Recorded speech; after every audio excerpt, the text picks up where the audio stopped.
We're now going to test sensation in the arms, and we're going to test 6 different modalities of sensation. Position sense and vibration sense, which are transmitted to the brain in the posterior columns.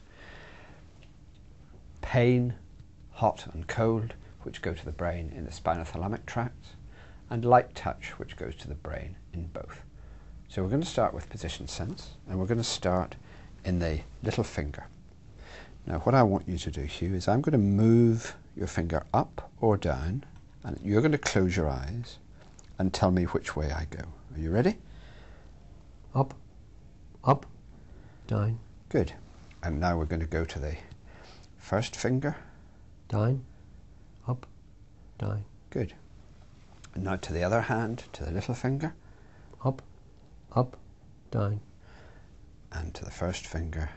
Down, up. If position sense is abnormal in those, then we go to the wrist, the elbow, and the shoulder, doing the same movements. Next, vibration sense, and we use a large low frequency tuning fork for this.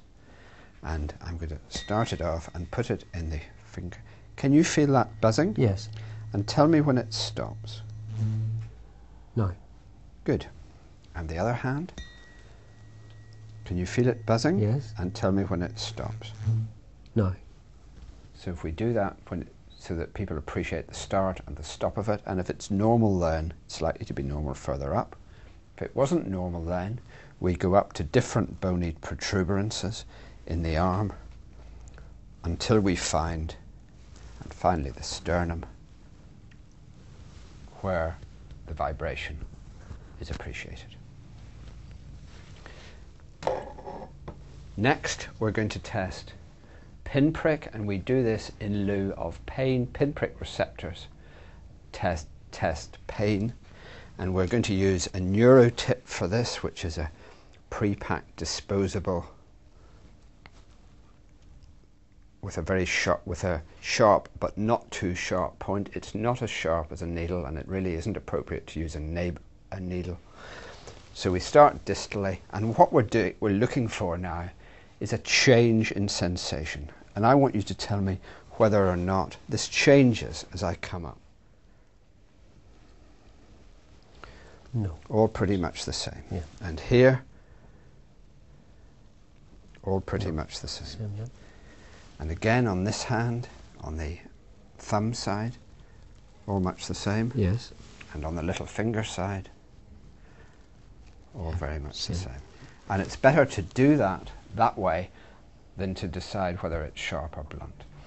If there's a suggestion that somebody has a sensory level, they may have a spinal cord lesion, then doing this on the back is a good way of demonstrating that. Could I ask you to turn around that way?